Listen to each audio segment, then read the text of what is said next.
Sejarah dan perjalanan Levi's. Kisah Levi Strauss. Levi Strauss, penemu pakaian Amerika klasik, lahir di Buttenheim, Bavaria pada tanggal 26 Februari tahun 1829 dari Hirsch Strauss dan istri keduanya, Rebecca Haas Strauss. Levi memiliki 3 kakak laki-laki dan 3 kakak perempuan.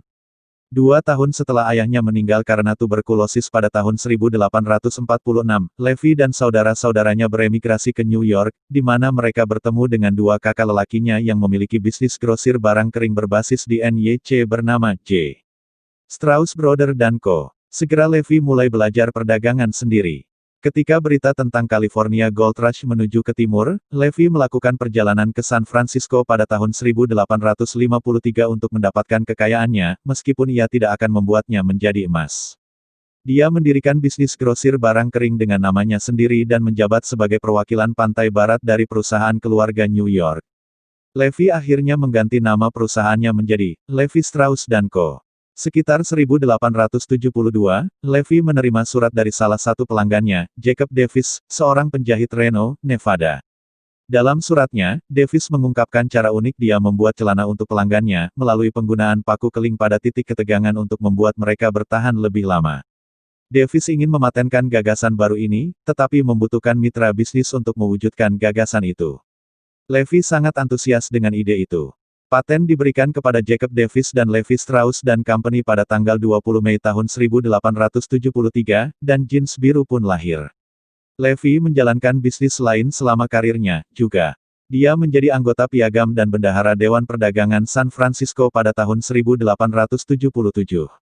Dia adalah Direktur Bank Nevada, Liverpool, London dan perusahaan asuransi Globe dan perusahaan gas dan listrik San Francisco. Pada tahun 1875, Levi dan 2 rekanan membeli Mission and Pacific Woolen Mills. Dia juga salah satu dermawan terhebat di kota itu. Levi adalah kontributor Asylum Orilum dan Rumah Ibrani Pasifik, Masyarakat Kebajikan Eureka dan Dewan Bantuan Ibrani. Pada tahun 1897 Levi menyediakan dana untuk 28 beasiswa di University of California, Berkeley, yang semuanya masih ada sampai sekarang. Pada akhir abad ke-19, Levi masih terlibat dalam pekerjaan sehari-hari perusahaan.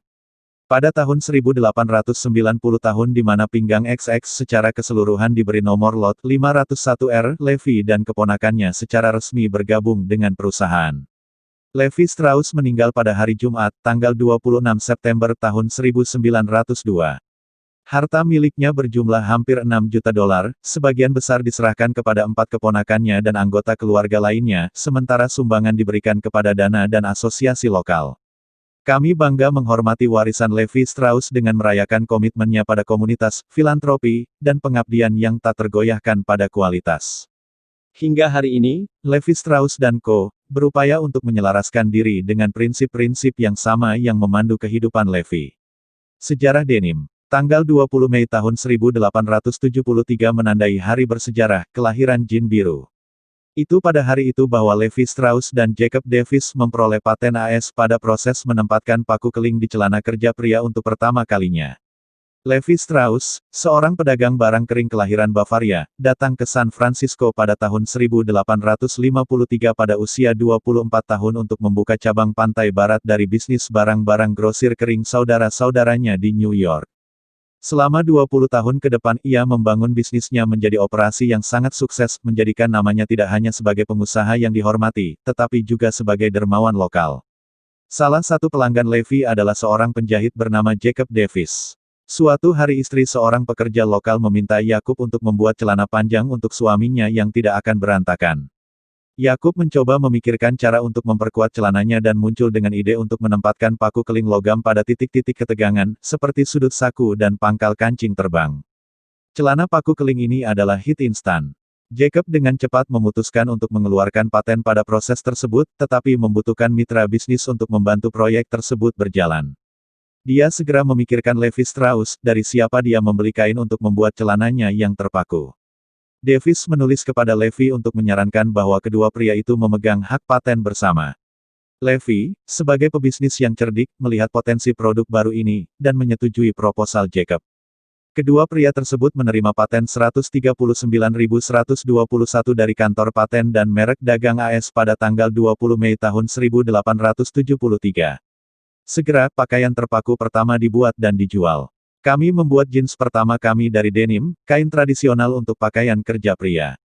Dalam waktu yang sangat singkat, jeans itu sukses besar. Meskipun, kita harus mencatat bahwa mereka disebut overall pinggang, atau overall, hingga 1960, ketika baby boomer mengadopsi nama jeans. Kami menganggap tanggal 20 Mei tahun 1873 sebagai ulang tahun, jeans biru, karena meskipun celana denim telah ada sebagai pakaian kerja selama bertahun-tahun, itu adalah tindakan menempatkan paku keling di celana tradisional ini untuk pertama kalinya yang menciptakan apa yang sekarang kita sebut jeans. Lain kali Anda melihat seseorang mengenakan celana jeans Levi's Air, ingat bahwa celana ini adalah keturunan langsung dari pasangan pertama yang dibuat kembali pada tahun 1873. Tahun itu, dua imigran visioner, Levi Strauss dan Jacob Davis, menjadi denim, benang dan logam kecil menjadi pakaian paling populer di dunia. Bagaimana Levi's Air mengenakan celana pada gerakan wanita? Ini mungkin tampak seperti kontribusi sederhana dalam perjalanan yang lebih besar menuju kesetaraan gender, tetapi Levi's Air benar-benar mendorong amplop ketika menciptakan garis jeans pertama untuk wanita pada tahun 1934. Wanita barat telah meminjam jeans Levi's Air 501R suami atau saudara mereka selama bertahun-tahun ketika LS dan CO mengakui perlunya celana kerja wanita. Sementara konsep Lady Levi's Air lahir dari kebutuhan itu benar-benar canggih ketika Anda mempertimbangkan fakta bahwa celana wanita tidak diterima sebagai pakaian utama sampai beberapa dekade kemudian. Wanita yang mengenakan celana, terutama denim Levi's Air dianggap tidak pantas dan tidak dapat diterima pada tahun 1930-an dan sebagian besar tahun 1940-an dengan sedikit pengecualian, kata LS dan CO.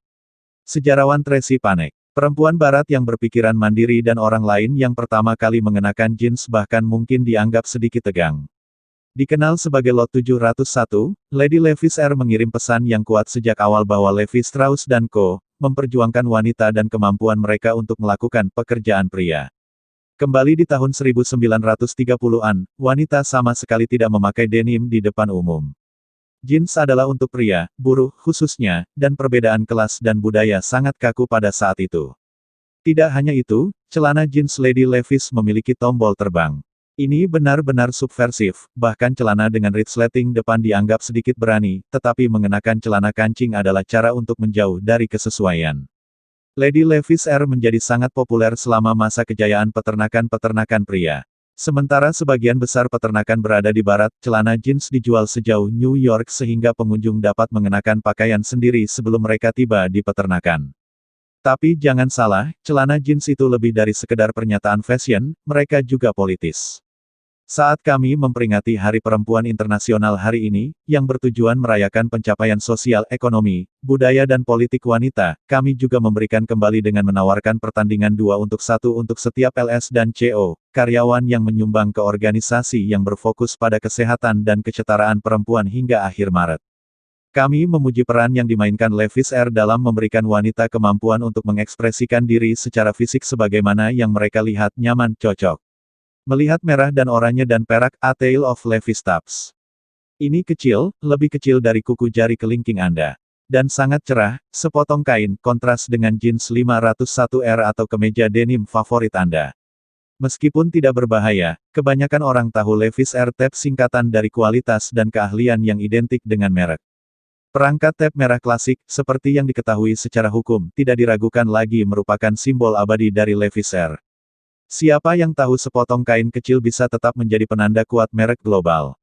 Levi Strauss & Co. tentu saja berinvestasi di dalamnya, itulah sebabnya ia telah menghabiskan lebih dari 80 tahun melindungi tidak hanya penggunaan eksklusifnya untuk merek dagang tab, tetapi juga kualitas yang telah diwakilinya. Pada 1950-an dan 1960-an, Levi's Air mulai menambahkan tab dengan warna berbeda ke pakaian Levi's Air lainnya. Misalnya, ada tab hitam dengan huruf emas untuk produk yang dirawat dalam proses stoppers yang baru, yang melindungi dari kerutan.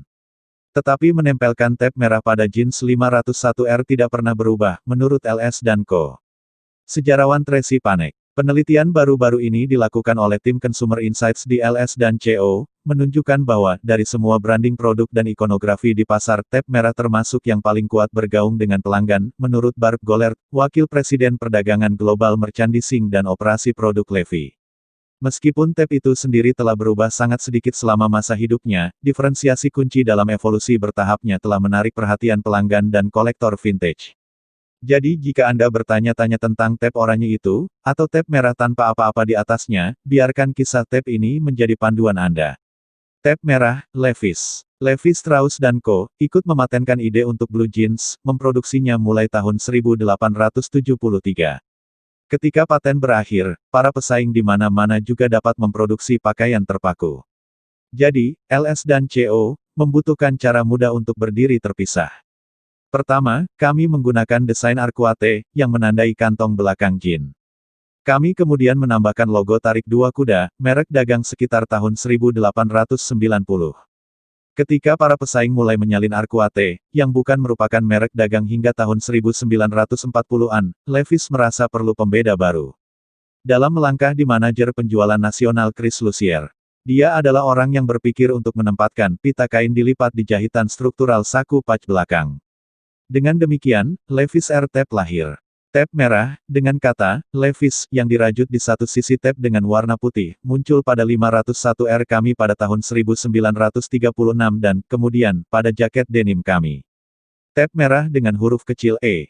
Meskipun tab merah tetap melekat pada Levi's R sejak dibuat, huruf tab mengambil berbagai bentuk dengan cara yang sangat halus, kata Panek. Pada 1950-an, merek mulai membuat tab dua sisi, di mana huruf Levi putih terlihat di kedua sisi. Pada awal 1970-an, alih-alih huruf besar kecil, Levi's itu berubah menjadi Castile, Levi's dengan huruf kecil E. Diferensiasi huruf E, menjadi tanda di antara kolektor karya vintage. Meskipun tab adalah dan merupakan merek dagang, evolusinya menjadikannya lebih sebagai cap waktu, tingring di pohon redwood, untuk kolektor dan penggemar merek di seluruh dunia. Tab merah. Sesekali Anda akan menemukan tab merah kosong, tab merah tanpa apapun kecuali simbol merek dagang di atasnya. Meskipun pelanggan yang prihatin telah mengangkat tab merah kosong sebagai bendera merah untuk tiruan, yakinlah, ini adalah Levi's R asli dan itu adalah tab kosong yang sepenuhnya disengaja. Karena perangkat tab adalah salah satu merek dagang yang paling sering disalin di dunia, ia memerlukan beberapa moksi tambahan pada bagian dari LS dan CO, untuk melindungi hak hukum eksklusif perusahaan untuk memasarkan pakaian dengan tab. Karena itu perlu untuk menghasilkan persentase tertentu dari produk Levi's R dengan tab biasa dengan hanya simbol R di atasnya. Ini menunjukkan bahwa LS dan CO memiliki hak merek dagang di tab itu sendiri, bukan hanya merek dagang kata-kata Levi's R. Anda dapat yakin bahwa ini bukan cacat atau kesalahan dalam proses pembuatan, kata Tracy. Orange Tab, di mana tab merah dianggap sebagai merek dagang dari 501 R, merek tersebut ingin membedakan jenis pakaian Levi's R lainnya, seperti denim fashion, seperti lonceng bawah dan sepatu boot, yang keluar pada 1960-an. Dengan itu, tab oranye Levi's R digunakan untuk memisahkannya. Dengan tab oranye, desainer harus menjadi sedikit lebih eksperimental, menggabungkan siluet yang lebih trendy dan tidak biasa dan melangkah keluar dari persyaratan ketat di balik pakaian tab merah. Saat ini, barang orisinil tab Levi's R oranye, yang meliputi kemeja, celana jeans, topi, dan aksesori, terkadang dianggap sebagai barang koleksi. Tentu saja, tab oranye tidak aktif, saat ini muncul di item Levi's vintage pakaian tertentu dan akan mengembalikan musim semi ini untuk koleksi yang akan datang. Produk segar. Melanjutkan dalam nada vintage, Anda yang adalah Richard Linklater tingkat modis di tahun 1970-an akan mengingat fresh produce, dilambangkan dengan tab yang menampilkan wortel kecil. Barb mengatakan bahwa garis itu sangat populer ketika pertama kali memulai dengan merek di Kanada pada tahun 1975.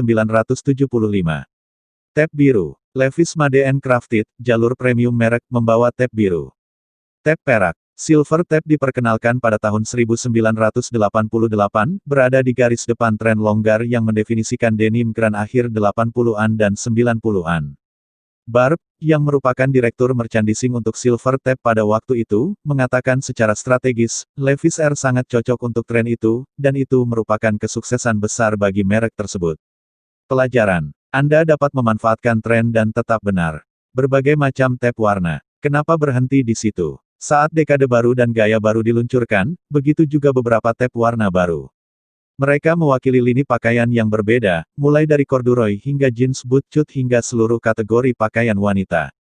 Khaki dari tahun 90-an memiliki tab tersendiri. Anda akan menemukan tab hitam pada denim hitam wanita, dan beberapa pria, murni keputusan estetika tampilan belakang, kata Barb. Terlepas dari penggunaan berbagai warna ini pada titik berbeda dalam sejarah merek, satu hal yang pasti, perangkat tab, sama uniknya dengan Levi's Air sebagai merek dan sesuatu yang masih kami merek dagang hingga saat ini, kata Tracy. Orang yang membuat pakaian Anda. Apa yang baik untuk orang-orang bisa baik untuk bisnis. Itu pendekatan kami. Pikirkan tentang itu. Jika pekerja pakaian sehat dan bangga dengan pekerjaan mereka, itu baik untuk mereka, keluarga mereka, dan komunitas mereka, dan kemungkinan mereka akan melakukan pekerjaan dengan baik. Itulah pemikiran, lebih dari 20 tahun yang lalu, di balik ketentuan keterlibatan kami, persyaratan tenaga kerja, kesehatan, keselamatan, dan lingkungan bagi pabrik pemasok kami untuk melindungi orang-orang yang membuat pakaian kami. Jika sebuah pabrik ingin membuat produk Levi's Air, Dockers Air atau Denizen Air, mereka harus mematuhi standar kami. Sekarang, kami membangun standar-standar itu dengan menguji cobakan pendekatan baru dengan pabrik. Idenya adalah untuk mendukung program yang akan meningkatkan kehidupan pekerja di dalam dan di luar tembok pabrik. Hari ini, kami merilis makalah penelitian dengan Ceres, yang menjabarkan pendekatan baru ini. Dokumen 1 halaman terpisah menyediakan ikhtisar singkat. Sebagai Chief Chain Officer di Levi Strauss & Co., saya mengelola sumber produk kami dari seluruh dunia. Saya juga bertanggung jawab untuk memastikan produk kami dibuat dengan cara yang sejalan dengan pendekatan lama kami tentang keuntungan melalui prinsip. Kita sudah tahu bahwa memperbaiki kondisi pabrik masuk akal secara bisnis. Proyek HER-BSR, Health Enablers Return, sebuah program pekerja yang didukung Levi Strauss Foundation di Cina, Mesir, India dan Pakistan, menunjukkan bahwa untuk setiap $1 yang diinvestasikan dalam pendidikan kesehatan wanita, $4 dari tabungan diberikan di Mesir. Itu bagus untuk orang-orang dan untuk bisnis. Sepanjang tahun lalu, dengan bantuan Ceres dan BSR, kami mengumpulkan para pemangku kepentingan industri, perusahaan lain, dan LSM untuk berbagi pengetahuan dan memulai pembicaraan tentang apa yang dibutuhkan untuk mewujudkan visi ini. Kami tahu bahwa kami tidak memiliki semua jawaban. Dan kami belajar bahwa kami membutuhkan data yang lebih baik tentang apa yang sebenarnya dibutuhkan pekerja. Itulah sebabnya, sebagai bagian dari program percontohan, kami memetakan wilayah baru dengan melakukan survei pekerja yang akan membantu memahami kebutuhan dan aspirasi mereka, dan juga menetapkan tolok ukur untuk kemajuan. Dan kami bekerja sama dengan pemasok kami untuk meluncurkan program percontohan di 5 lokasi pabrik, masing-masing di Bangladesh, Kamboja, Mesir, Haiti, dan Pakistan. Di lokasi-lokasi ini, kami akan mengembangkan program yang disesuaikan dengan kebutuhan setiap tenaga kerja. Kami tahu bahwa kami tidak dapat melakukan ini sendirian. Kami mengundang Anda untuk bergabung dengan kami di jalur ini untuk menunjukkan lebih lanjut bahwa apa yang baik untuk orang-orang, baik untuk bisnis. Levi Strauss & Co. bertemu dengan merek dan ZDHC di Screen Chemistry. Levi Strauss & Co. telah lama berkomitmen untuk mengidentifikasi dan menghilangkan formulasi kimia yang berpotensi berbahaya dari rantai pasokan kami. Pada tahun 2000, kami adalah salah satu perusahaan pertama yang mengeluarkan daftar substansi terlarang. Pada tahun 2012, kami bergabung dengan peta jalan bersama menuju pelepasan 0 bahan kimia berbahaya, yang kami janjikan akan mencapai 0 pembuangan bahan kimia berbahaya pada tahun 2020. Peta jalan diawasi oleh Yayasan ZDHC. Kemudian, pada 2013, kami meluncurkan program Screen Chemistry kami, yang berupaya memahami potensi dampak manusia dan lingkungan dari bahan kimia sebelum mereka memasuki rantai pasokan, dan untuk menemukan alternatif untuk apapun yang dianggap tidak aman. Dan sekarang kami bertemu dengan merek pakaian lain, termasuk Nike, H&M dan C&A, untuk mengadopsi standar tunggal untuk manajemen bahan kimia yang sangat mirip dengan program kimia layar yang kami rintis. Kami datang bersama dengan ZDHC Foundation, yang akan mengawasi upaya tersebut untuk menciptakan pendekatan holistik untuk menangani masalah bahan kimia berbahaya dan mendorong inovasi dalam industri pakaian jadi. Dari awal program Screen Chemistry kami tahu bahwa upaya kolaboratif akan menghasilkan dampak yang lebih besar daripada yang bisa dilakukan oleh perusahaan manapun. Itulah sebabnya kami membagikan pendekatan kami secara publik pada tahun 2016, dan setahun kemudian mengadakan komunitas bisnis untuk lebih mendorong adopsi dan pemahaman. Ini berfungsi sebagai pendorong bagi orang lain seperti Gap Inc., yang saat ini sedang menguji coba versi programnya sendiri. Dan tahun lalu, LS dan CO, dinobatkan ke daftar ubah dunia, majalah Fortune untuk tahun kedua berturut-turut, kali ini untuk upaya perintis kami di sekitar program kimia layar kami. Ini adalah sesuatu yang telah kami upayakan selama bertahun-tahun, kata Bart Seitz, Wakil Presiden Inovasi Teknis. Upaya seluruh industri diperlukan untuk mendorong perubahan dan mengurangi dampak lingkungan secara keseluruhan tidak hanya bagi perusahaan kami, tetapi seluruh industri kami. Function meets fashion, Levi's Air Commuter X Jacquard oleh Google. Terobosan teknologi ini tidak mengorbankan gaya. Kemajuan terbaru dalam teknologi yang dapat dikenakan datang dalam bentuk jaket Levi's Air Commuter Tracker yang dirancang dengan teknologi Project Jacquard milik proyek atap Google. Dengan sentuhan sederhana pada lengan jaket, pengendara sepeda dapat mengakses ponsel mereka secara nirkabel dan aplikasi seluler favorit untuk menyesuaikan musik volume, tutup mulut panggilan telepon atau dapatkan perkiraan ETA di tempat tujuan mereka. Jaket diumumkan hari ini di Google I/O, hasil dari upaya selama setahun antara tim inovasi Levi Air dan kelompok teknologi canggih dan proyek atap Google. Teknologi Jacquard yang ditempatkan secara diam-diam secara harfiah dijalin ke dalam jaket, memungkinkan gerakan sederhana seperti mengetuk atau menggesekkan lengan baju untuk mengaktifkan fungsi. Tentu saja Anda bisa mencucinya, sama seperti yang Anda lakukan dengan jaket lain. Pasangan sempurna ini menampilkan pengetahuan dan keterampilan tim Jacquard Google atap dengan kekuatan kinerja garis komuter Levi Air, yang dirancang untuk berkinerja sebaik yang terlihat. Siapapun yang mengendarai sepeda tahu bahwa menavigasi layar Anda saat menavigasi jalan-jalan kota yang sibuk tidak mudah, atau ide yang sangat bagus, kata Paul Dillinger, Kepala Inovasi Produk Global untuk Levi Strauss & Co. Tantangan dunia dengan menjadi kopilot untuk hidup Anda, di dalam dan di luar sepeda Anda. Petik 2. Selama konferensi Google I/O tahun lalu, merek Levi menjadi mitra pertama Google atap di Project Jacquard, yang menyatakan merek tersebut otentik, inovatif, dan modis. Kisah inovasi kami dimulai dengan penemuan jin biru, yang berusia 143 tahun saat ini, tetapi itu baru bab pertama. Dari debut jeans pertama untuk wanita pada tahun 1934 hingga karya revolusioner yang berlangsung di Eureka Innovation Lab kami hari ini, merek Levi Strauss & Co. terus berinovasi untuk menyelesaikan kebutuhan konsumen kami. Jaket Levi's Air Commuter Tracker diharapkan akan tersedia mulai musim semi 2017 di cerita-cerita Levi's Air tertentu dan di levi.com. Project FLX mengubah masa depan bagaimana jeans dirancang, dibuat dan dijual. Bagaimana Anda memberikan gaya denim berkualitas tinggi dan tahan lama kepada konsumen kapan dan dimanapun mereka menginginkannya sambil meningkatkan dan memodernisasi proses pembuatan untuk abad ke-21. Selamat datang di masa depan pembuatan jeans, di mana Levi Strauss & Co. memimpin. Project FLX eksekusi yang dipimpin masa depan adalah model operasi baru yang mengantarkan denim menyelesaikan era digital. Ini mendigitalkan desain akhir denim dan memungkinkan rantai pasokan responsif dan berkelanjutan pada skala yang tak tertandingi. Dengan mengganti teknik manual dan mengotomatisasi proses penyelesaian jeans, Project FLX secara radikal mengurangi waktu ke pasar, dan menempatkan kami pada jalur untuk menghilangkan ribuan formulasi kimia dari penyelesaian jeans. Singkatnya, Project FLX memberikan jeans yang lebih bersih yang sepenuhnya mematuhi standar pengerjaan, kualitas, dan keaslian Levi's Air. Kami percaya adalah mungkin untuk menjadi gesit dan berkelanjutan tanpa mengurangi keaslian yang diharapkan konsumen dari kami, kata Chip Bergh, Presiden dan CEO Levi Strauss & Co. Secara khusus, proyek FLX memungkinkan kita untuk ganti teknik manual dan mengotomatiskan proses penyelesaian tangan yang memakan waktu, padat karya, dan bergantung pada bahan kimia. Selama lebih dari 30 tahun, industri pakaian telah menggunakan penyelesaian tangan untuk menonjolkan elemen desain usang yang usang pada denim. Dengan menggunakan laser dengan cara baru, waktu penyelesaian dipotong secara dramatis, dari 2 hingga 3 pasang per jam hingga 90 detik per pakaian, diikuti oleh siklus pencucian akhir. Buat pakaian jadi, foto nyata, secara digital, dengan mendigitalkan desain akhir dan proses pengembangan LS&CO, desainer sekarang dapat membuat pakaian jadi dan pakaian akhir dengan alat pencitraan baru yang revolusioner.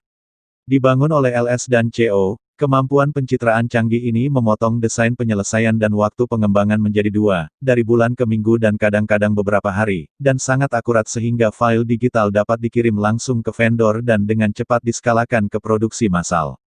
Manfaatkan kemampuan produksi sesuai permintaan dan bahkan hiperlokal, dengan menunda keputusan tentang produk akhir sampai jauh di kemudian hari. LS&CO dapat secara radikal mengurangi waktu memimpin dari lebih dari 6 bulan menjadi secepat minggu atau hari dalam beberapa kasus. Hal ini dimungkinkan oleh pementasan garmen yang menunggu pesanan selesai berdasarkan permintaan mereka lebih dekat ke pasar. Hilangkan ribuan formulasi kimia dari rantai pasokannya, LS dan Co. berencana untuk mengurangi jumlah total formulasi kimia yang digunakan dalam proses penyelesaiannya dari ribuan menjadi beberapa lusin.